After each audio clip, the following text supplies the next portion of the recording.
주님의 이름으로 우리 성도님 환영합니다. 오늘 제목 이게 좀 도전적입니다. 하나님의 아들이라니 말도 안 된다. 우리 식으로 말하면 택도 없다. 이게 얼마나 벌써 분위기가 좀 살벌합니까? 사람들은 도움을 받을 때 순수한 도움을 받기를 원합니다. 도움을 주면서 어떤 조건을 건다든지 어떤 옵션을 딱 이렇게 걸면 굉장히 그 도움 받으면서도 부담이 됩니다. 사과를 이렇게 주면서 이 사과 먹고 내 숙제 좀 도와줄래? 그러면 사과가 참 맛있다가 갑자기 굉장히 부담스러운 사과로 그 성격이 바뀌게 되는 것을 알 수가 있습니다. 사람들은 이 도움을 받을 때 항상 이 도움이 왜 이 사람이 도와주려고 하는가 그걸 반드시 생각을 합니다.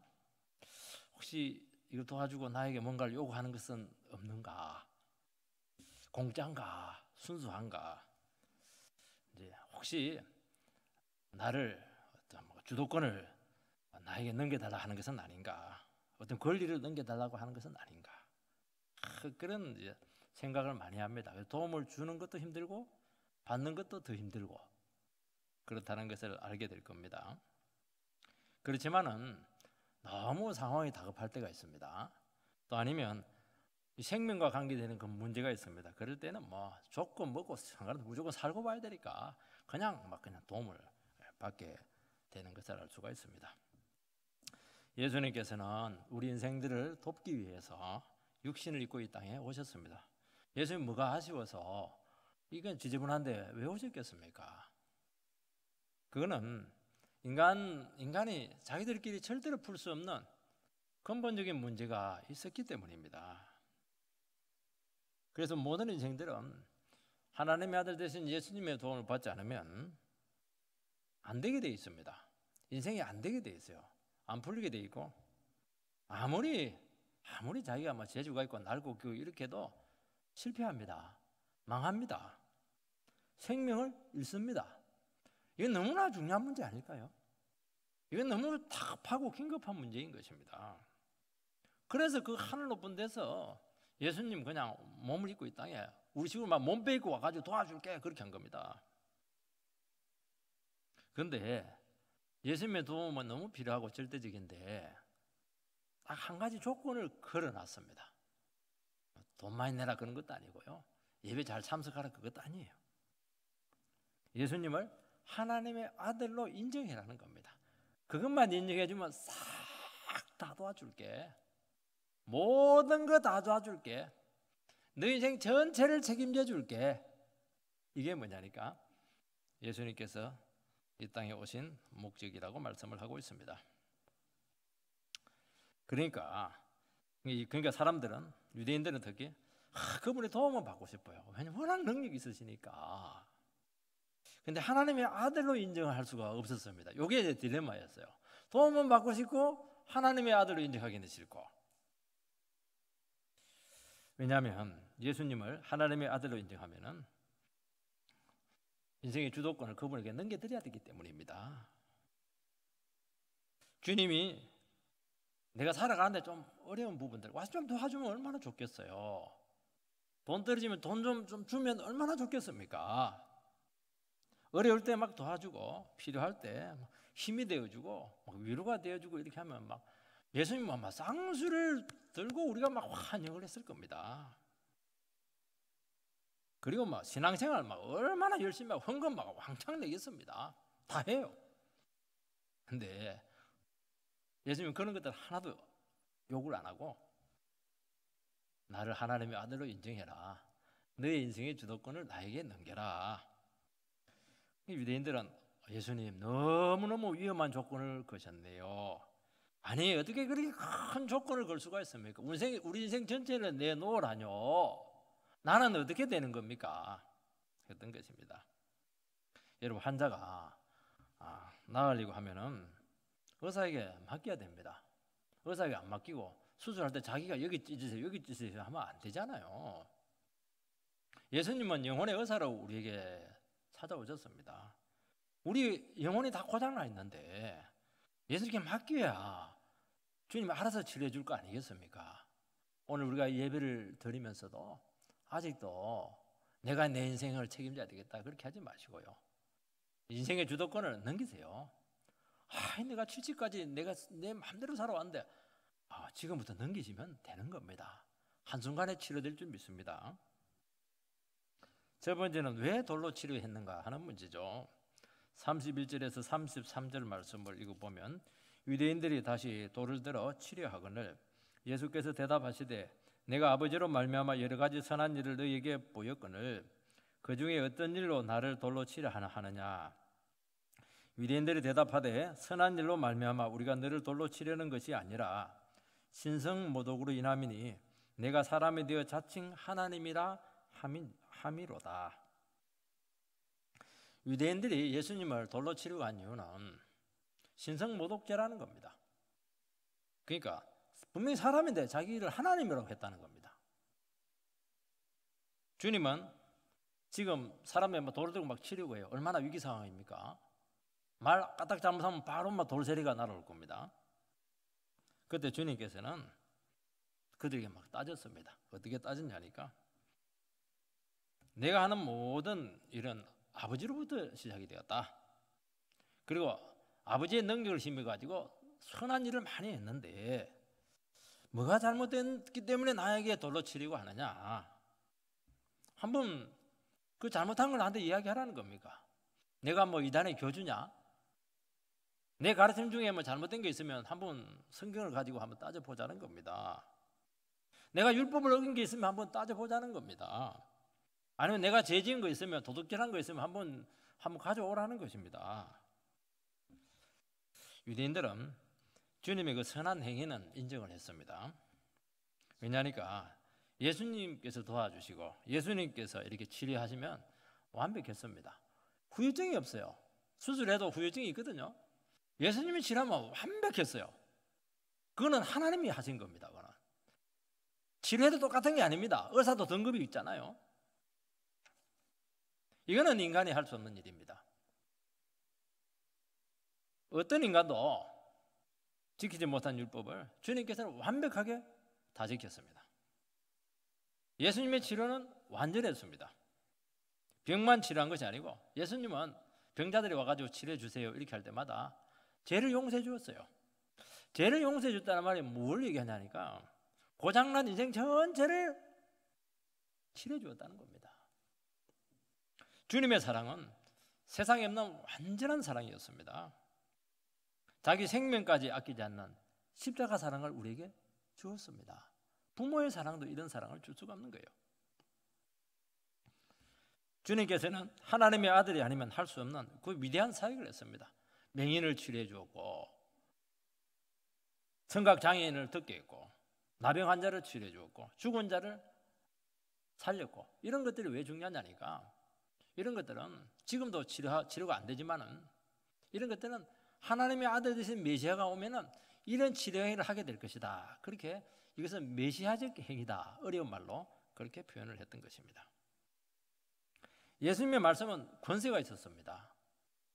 예수님의 말씀을 들으면 사람들이 죄를 회개하고 사람들이 180도로 바뀌는 것입니다. 유대인들은 좋다는 거예요. 이거는 내가 인정한다는 겁니다. 당신이 하는 것은 완벽하고 이것은 선한 일입니다. 그것은 우리가 받아들이겠습니다. 그까지는 좋아요. 그런데 왜 당신 스스로 하나님하고 똑같다고 하느냐? 왜 당신이 하나님이냐? 왜 당신이 하나님의 아들이라고 그렇게 얘기하냐? 그것까지 좋다는 거예요. 말 안 하면 되는데 왜 자꾸 말을 하냐는 거예요. 나는 하는 것은 하나님이 하는 거야. 하나님 나하고 똑같아. 나는 하나님의 아들이야. 왜 그 얘기를 하냐는 거예요. 그 얘기 안 하면 될 텐데 자꾸 그 얘기를 하는 겁니다. 듣기 싫다는 것이죠. 말을 한 것하고 말을 안 한 것하고는 차이가 큽니다. 말을 안 하면 알아서 사람이 판단하면 돼요. 참 치료가 놀랍네. 그러고 끝나면 돼요. 모른 채 할 수도 있고 그냥 넘어가고 무시할 수도 있습니다. 근데 일단 말을 하면은 문제가 곤란해집니다. 그 말을 받아들이든지 부인하든지 둘 중에 하나를 택해야 돼요. 근데 그 말을 부정하려고 하면은 근거를 제시하면서 거부를 해야 되는 겁니다. 근데 그 말을 듣고도 가만히 있으면은 이것은 묵시적으로 동의를 한 겁니다. 받아들이는 것입니다. 그러니까 말을 들어버리면 이제 이게 자기가 아니라는 것을 증명해야 되니까 이거는 곤란해지는 것입니다. 주님께서는 스스로 하나님의 아들이라고 증거를 했습니다. 병 고칠 때도 증거를 하고요, 설교할 때도 증거를 하고요, 개인적으로 있을 때도 나는 하나님의 아들이라고 자꾸 이야기를 하고 그런 식으로 했던 것이죠. 유대인들은 이분이 하나님의 아들이 아니라고 하는 증거를 제시할 수는 없고 그 할 자신은 없고, 또 가만히 보니까 이분이 죄가 없어요. 뒷조사를 해보니까 죄가 나타나는 겁니다, 이게. 그래서 신성모독죄로 뒤집어 씌웠습니다. 네가 인간인데 왜 이렇게 하나님이라고 하느냐, 이것은 안 된다는 것이죠. 예수님께서는 자기 자신은 하나님과 동등하다고 이렇게 말했을 때 이들이 얼마나 그 말이 듣기 싫었던지요. 와 이렇게 하면서요, 막 돌아들고 막 치료했어요. 하나님의 아들이 하면 이가 갈릴 정도로 그렇게 듣기 싫어했던 겁니다. 예수님께서 하나님의 아들로서 병도 고치시고 기적도 나타내시고 말씀도 전했습니다. 그러나 예수님께서 궁극적으로 원했던 것은 뭐냐? 나를 보고 하나님께 영광 돌리라. 그것이 예수님께서 그들에게 요구했던 제일 중요한 핵심이었던 것이죠. 바로 이 문제였던 것입니다. 유대인들은 하나님을 잘 믿었습니다. 그런데 그들이 믿는 신앙이라고 하는 것은 하나님께 영광 돌리는 신앙이 아니었습니다. 이게 문제였던 거예요. 그들은 자기를 나타내는 믿음을 자꾸 보였던 것입니다. 이렇게 잘 믿는 나는 얼마나 대단한가, 이렇게 예배 잘 드리는 나는 얼마나 대단한 믿음을 가지고 있는가. 사람들도 막 믿음 좋다고 막 칭찬하고. 하나님께 영광 돌리는 게 아니고 자기에게 영광을 돌렸던 겁니다. 내가 얼마나 죄인이고 나는 지옥불에 떨어져야 될 정말 괴수 중에 괴수인데 그건 하나도 모르고 나는 당연히 복 받아야 돼, 나는 이 세상에서 영광 받아야 돼, 너무나 얄팍한 믿음을 가지고 있었던 겁니다. 그건 아니라는 것이죠. 하나님의 말씀이 아니면 나는 죽는다, 나는 한순간도 은혜 없이는 못 산다. 오늘 제가 기도도 했지만 여러분들께서 왜 이 교회 자리에 예배 자리에 왔습니까? 시간 남아서 온 사람 없잖아요. 예배 안 드리면 나는 죽는다, 그런 자세를 가지고 왔느냐는 것입니다. 이런 순한 고백이 없는 거예요. 교회 안 가면 지옥 갈지 모르니까 도움은 드러나야 되거든요. 혹시 지옥에 있으면 큰일 나거든요. 형식적으로 주일날 교회만 왔다 갔다, 그건 아니라는 거예요. 그거는 신앙이 아니라는 거예요. 신앙은 하나님께 영광을 돌리는 것입니다. 그분에게 인생의 주도권을 넘겨드리는 겁니다. 하나님만 의지하는 것입니다. 이것이 신앙이라는 것입니다.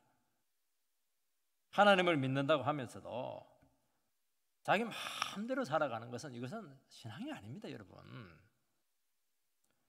내가 주인이 돼가지고 내 인생을 막 그냥 자기 뜻대로 살고, 이거는 신앙이 아니라는 거예요. 이게 하나도 손해를 안 보고 하나님께서는 내가 어려울 때 도와주고 슬플 때 와서 위로해주고 돈 없을 때 가서 돈 좀 쥐어주고, 이게 무슨 신앙이냐는 거예요. 그거는 아니라는 겁니다. 그거 지금 도전하고 있는 것이죠. 신앙은 하나님을 인정하고 그분을 나의 주인으로 모시고 그분에게 인생의 운전대를 넘겨드리는 것입니다. 이제 운전 그만해라. 우리 집사님 중에서 막 평생을 운전을 하셨는데 막 차가 없으니까 그렇게 힘들어하세요. 그게 우리 집사님께서 이게 믿음이라는 것을 조금 이걸 받아들였으면 좋겠습니다. 내가 평생을 운전하면서 내가 가고 싶은 데는 막 가고 이렇게 했는데 발견하면 부악 가잖아요.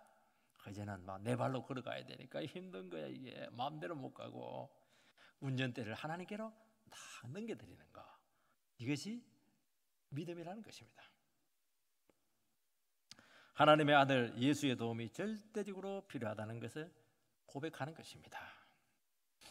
주님만이 우리 인생의 근본 제 문제를 해결할 수 있는 분이라는 것을 고백하는 것입니다.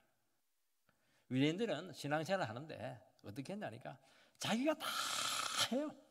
자기가 인생 플랜 다 세워놓고 자기가 학부대로 다 하고 이렇게 합니다. 그리고 교회 와서 헌금 왕창 바치고, 헌금 바치지 말라는 게 아닙니다. 많이 바치시기 바랍니다. 그리고 하나님은 내가 안 될 때 와가지고 좀 도와주세요. 좀 힘들 때 와가지고 나를 좀 밀어주세요. 밀어줄 때도 막 팍팍 밀어주세요. 자기가 주인공이고 예수님은 뭐 종으로 도와달라는 겁니다. 나는 종 되기 싫다는 거예요. 나는 너의 주인이 되고 싶지 너는 절대로 종 되기 싫다는 겁니다. 어떻게 신앙을 인생의 액세서리 정도로 생각하느냐는 것입니다. 겉으로 보면요, 자기 중심적인 신앙이나 하나님 중심적인 신앙이나 차이가 없습니다. 자기 중심적인 신앙이 훨씬 더 열심히 많아요. 하나님 중심적인 신앙을 하려면 자꾸 자기를 부인해야 되니까 뭐 교회 올 때도 가야 되나 말아야 되나, 살아갈 때도 막 내 뜻대로 하고 싶은데 주님이 싫어할 것 같아가지고 막 고민되고 기도하고 이렇게 하니까 막 힘든 거예요. 근데 자기 중심적인 신앙은 훨씬 좋아요. 자기 마음껏 하고 안 되는 거 주님께 막 도와주고 이렇게 하니까 막 신바람이 나는 거예요, 이게. 그리고 막 신앙생활 잘하면 막 보상이 굉장히 많아요. 그리고 막 신앙생활 열심히 하니까 막 사람들이 막 박수 쳐주고 인정해주고 이렇게 하는 것입니다. 자기가 막 드러나는 거예요. 여러분, 신앙은 자기가 드러나는 게 아닙니다. 나를 통해서 예수가 드러나는 것이 신앙이라는 거예요, 이게. 여러분, 신앙은 내가 열심을 내고 내가 주를 위해서 큰 일을 하는 것이 아닙니다. 물론 우리가 예수 믿고 나서는 주님께서 큰 일을 하게 만드실 겁니다.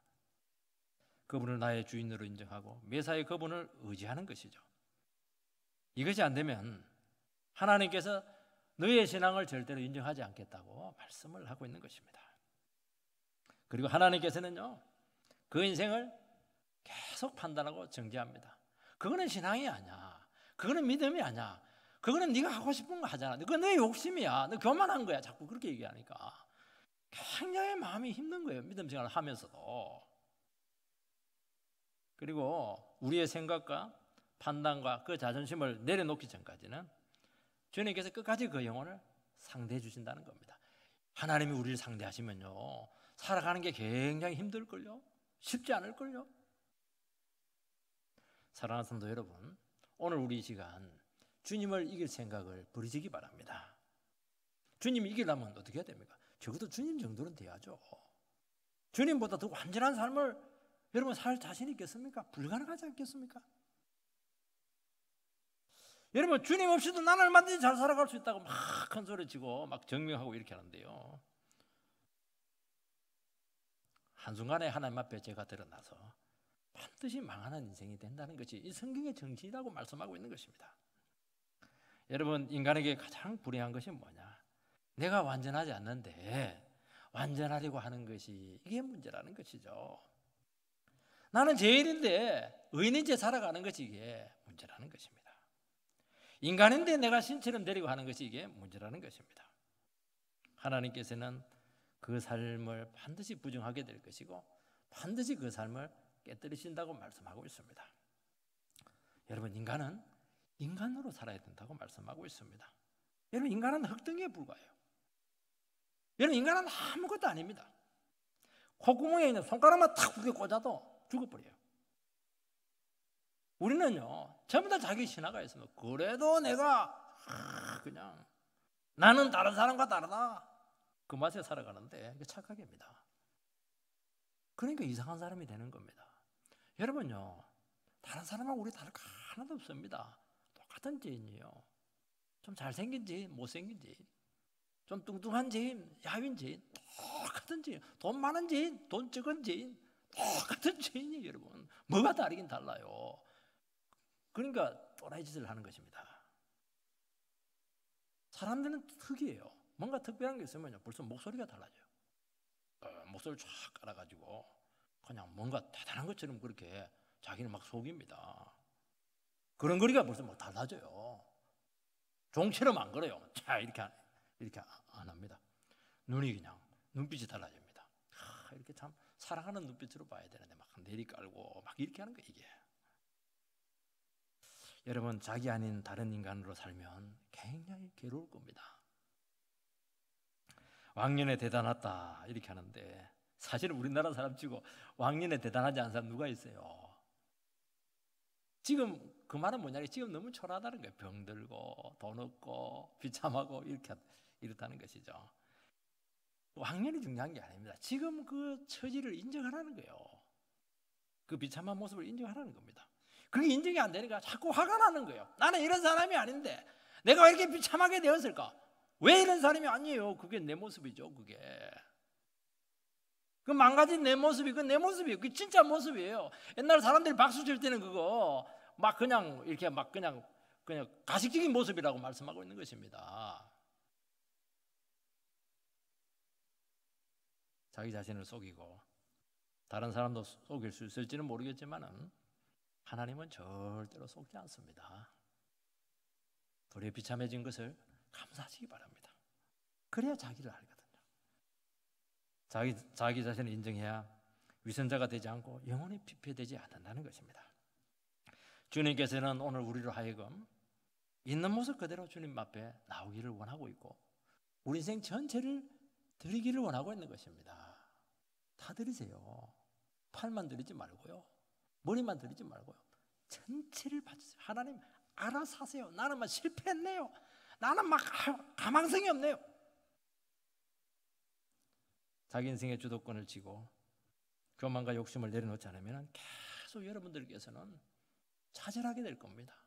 그 좌절감을 어떻게 이기려고 그렇게 하십니까? 좌절감이 아니고 힘이 되고 주님께 격려가 되고 너 잘한다. 그래 그렇게 살아야지. 내가 도와줄게. 그런 인생이 돼야 되지. 그건 잘해놓고 나서 이게 좀 너 삶이 좀 내 마음에 안 드는데 그 말 들어가지고 어떻게 여러분들이 인생을 성공하려고 그렇게 큰 마음을 가지고 계시냐는 것입니다. 어떻게 양심의 고통에서 자유로울 수가 있겠습니까? 영혼의 자유를 찾으시고 진짜 은혜가 무엇인지 하는 것을 알기를 바라고요. 정말 생명력 넘치는 풍성한 삶이 되기를 주님께서 원하시고 그것을 위해서 도와주기 위해서 왔다고 우리에게 말씀하고 있는 것입니다. 두 번째는 인간의 한계와 주님의 완전하심이 나타나고 있습니다. 34절에서 35절 말씀을 읽어보면 예수께서 이르시되 내 율법에 기록된 바 내가 너희를 신이라 하였노라 하지 아니하였느냐. 성경은 피하지 못하나니 하나님의 말씀을 받은 사람들을 신이라 하셨거든. 이 말씀은 시편 82편 말씀을 인용을 합니다. 시편 82편의 그 핵심 사상이 뭐냐니까 인간의 모습이 뭐냐는 겁니다. 그리고 하나님의 아들과 하나님이 얼마나 완전하신 분인가, 인간의 모습이었다고 하나님이 어떤 분인가 하는 것을 아주 잘 보여주시는 그런 말씀인 것이죠. 시편 82편 6절을 한번 띄워주시기 바랍니다. 시편 같이 읽겠습니다. 시작.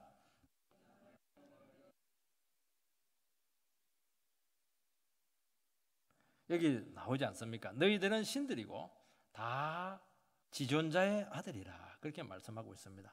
여러분 인간이 신이 될 수가 있습니까? 정산도라든지 거기서는 이제 신선이 될 수 있다고 해요. 그건 가짜입니다. 인간은 신이 될 수가 없어요. 그래서 예수님께서는 이걸 오해가 되기 때문에 다시 한 번 더 이 말씀을 해석을 해주고 있습니다. 35절 하반절 말씀을 읽어보면은 하나님의 말씀을 받은 사람들을 신이라 그렇게 주님께서 친히 이 말씀을 해석을 합니다. 여러분 인간이 하나님의 말씀을 받게 되면은 신처럼 돼요. 신은 아닌데 신처럼 돼요. 너무너무 존귀해집니다. 하나님의 아들의 신분이 있게 됩니다. 그리고 하나님의 형상이 막 회복이 돼요. 그리고 하나님의 지각이 생기게 되고 성령의 능력이 우리에게 막 임하게 됩니다. 실제 신은 아닌데 거의 신과 같은 그런 능력자가 된다는 겁니다. 여러분 이 시편 82편에서 말씀하시려고 하는 의미가 무엇이냐 하는 것이죠. 하나님께서는 자기 백성들을 가장 고귀한 신분을 부여해 주었고 온갖 능력을 그들에게 다 주었습니다. 그들은 하나님의 말씀을 담았어요. 그리고 하나님의 뜻을 알게 되었어요. 기도하면 하나님께서 무조건 응답을 해 주었습니다. 거의 신을 방불할 정도로 능력자가 되었던 것입니다. 여러분들이요 예수 믿는다고 하는 것은 그냥 세상 사람들하고 같은 게 아니에요. 우리는 막 무한대의 가능성을 가지고 있는 것이고 하나님의 어마어마한 잠재력이 우리에게 있는 거예요. 그걸 믿으면서 못 써서 문제라는 거예요. 이게 그렇게 엄청난 너희들인데 너희 신과 똑같은데 왜 이렇게 빈약하게 사냐 그 얘기를 하고 있는 거예요 지금. 그리고 뭐 그 능력을 갖고 막 죄를 짓는 겁니다. 하나님이 깜짝 놀랐어요. 아니 그거 가지고 사랑을 베풀고 하나님께 예배드리고 막 그냥 능력을 막 행하고 막 그렇게 해야 되는데 세상을 살려야 되는데 막 죽이는 거예요 지금.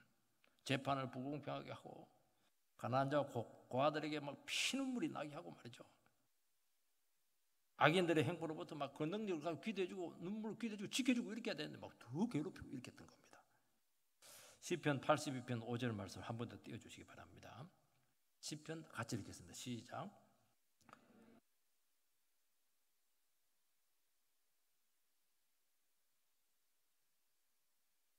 그들이 그 능력을 알지 못하고 그 고귀한 신분을 알지 못하고 그거 가지고 막 죄짓고 그냥 초라하게 살아가고 이렇게 했을 때 나타난 결과가 뭐냐? 그렇게 무지 뭉텅구리가 되어버렸어요.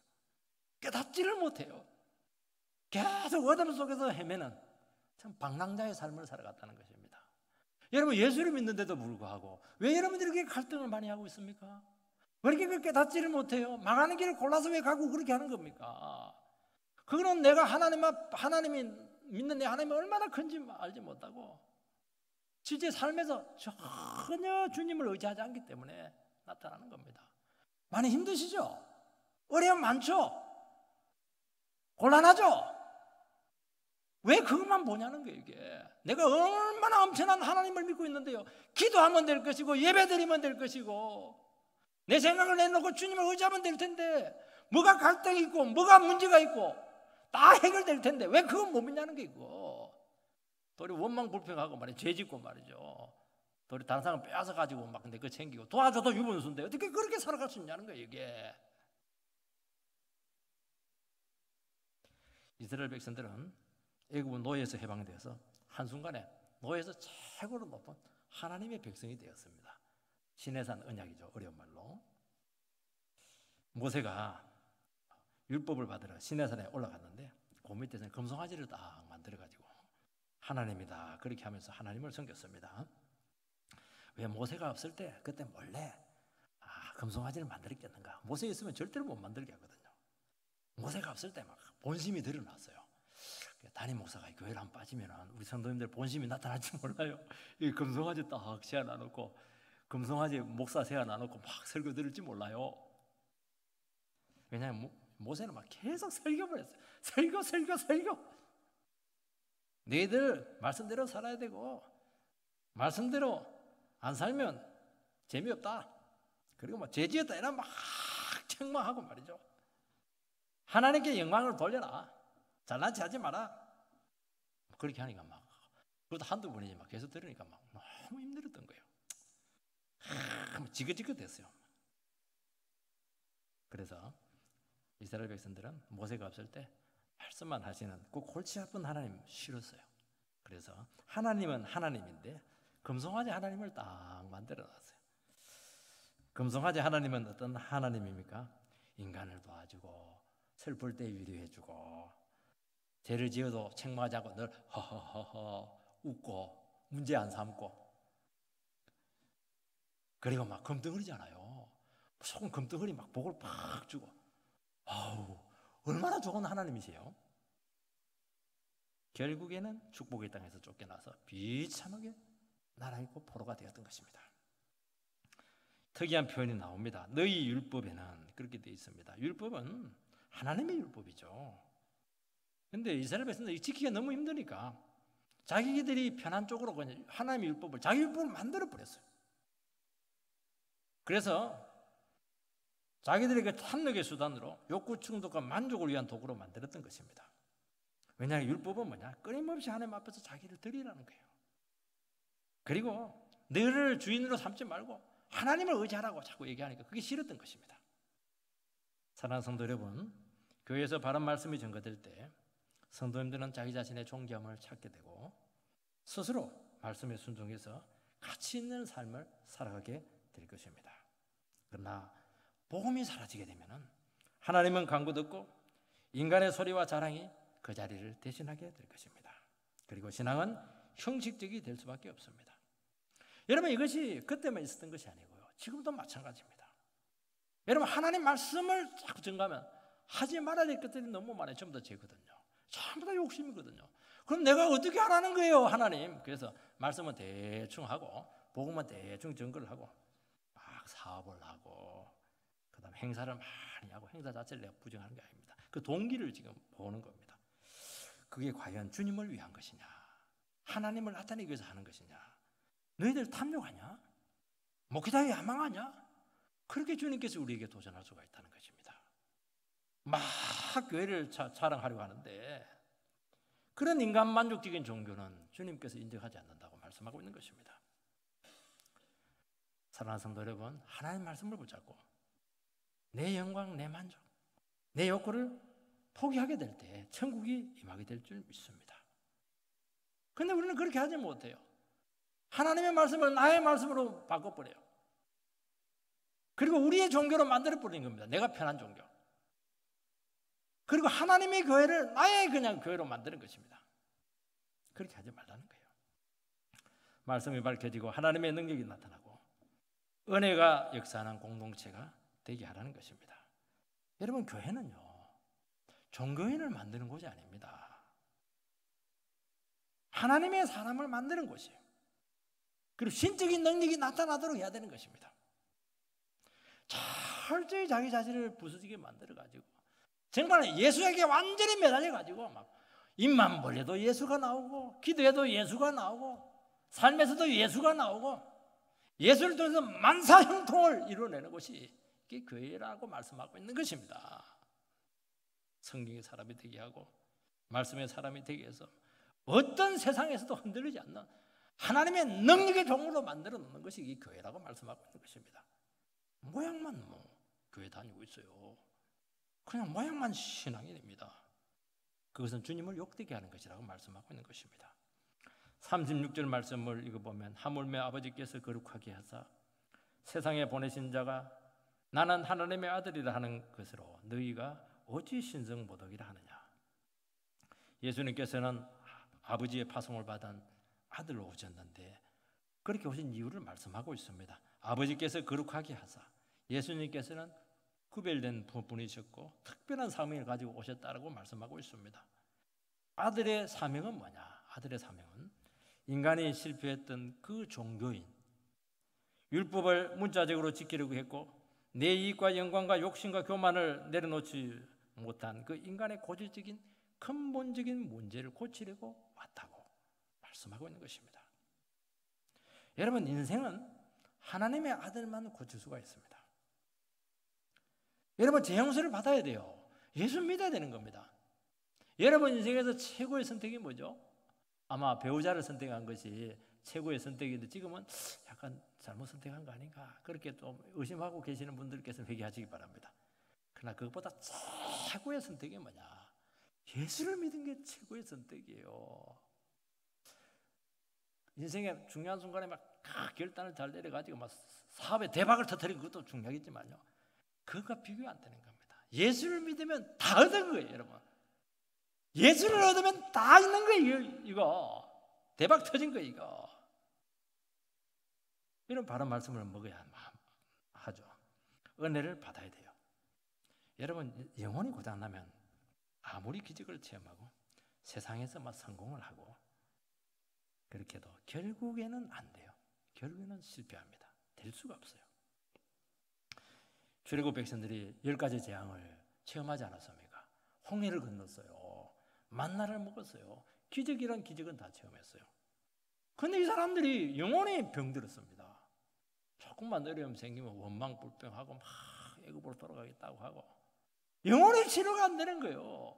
늘 감사하고 찬송하고 기도하고 예배드려도 위번수인데 막 틈만 있으면 원망 불평.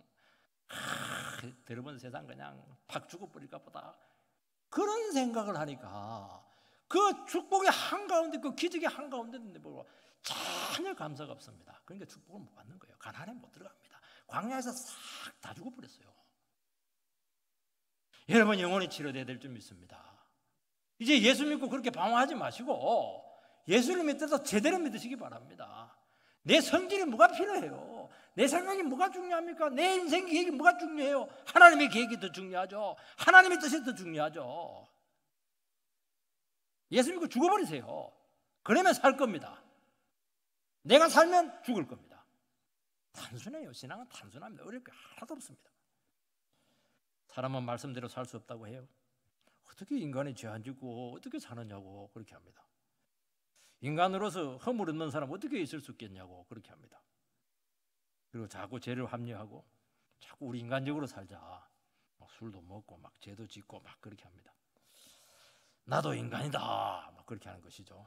틀린 말은 아닙니다. 사람이 우선이다. 그것도 틀린 말도 아니죠. 주님을 제대로 만나고 그 능력을 체험한 영혼들은 합리화하잖아요. 내 허물과 부족을 볼 때마다 또 십자 앞에 가서 하나님 또 내가 실패했네요. 내가 주님을 의지하지 못했네요. 주님 분명히 나를 도와주신다고 했는데 뭐 제일 그냥 그 단맛에 빠져가지고 내가 또 넘어졌네요. 괴로운 것이죠. 이게 바른 모습 아니겠냐는 거예요. 자기 영혼을 주님께 드리고 그분을 닮아가고 죄에 대해서 막 단한 결단을 내리는, 실패할 값에 딱 결단을 내리는 겁니다. 자신의 허물과 죄를 주님의 도움으로 이겨내고 거룩한 백성이 되리고 하는 그 열정이 막 살아나야 되는 것입니다. 사람은 세상을 거느리면서 어떻게 살아갈 수 있냐고 그렇게 합니다. 그러나 살아있는 고기는 물살을 거스리고 올라갑니다. 폭포를 뛰어넘고 댐을 막 치고 올라갑니다. 왜냐하면 살아있기 때문이죠. 그 고기는 생명력이 넘치기 때문에 얼마든지 가능해요. 죽은 고기는 싹 떠내려옵니다. 왜 여러분 세상 가운데 떠내려와요? 죽어 있기 때문에, 영혼이 죽어 있기 때문에 그렇게 하는 것입니다. 오늘 우리가 영혼이 치료되고 살아나게 되기를 소망합니다. 그러면은 여러분 인생 가운데 불가능한 일들이 이루어지게 될 것입니다. 이기지 못할 고난이 없을 것입니다. 신적인 삶이 가능할 줄 믿습니다. 이걸 의지하죠. 내 속에 무슨 능력이 그렇게 많아요. 배웠으면 얼마나 많이 배웠습니까, 여러분? 알면 뭘 많이 알고 있어요, 여러분. 인생 경험을 했으면 얼마나 많이 경험을 했습니까? 하나님보다 더 많이 알고 있습니까? 그렇게 하면 그렇게 해도 돼요. 다 내려놓으시기 바라고. 이만하면 됐다. 고만 방황한 것만 해도 충분하다. 이제부터라도 70, 60, 50 충분하다는 거예요. 이제 그만해라는 거예요. 주님 의지하고 남아있는 생을 온전히 주님을 위해서만 영광 돌리는 위대한 삶이 되기를 주 이름으로 축복합니다.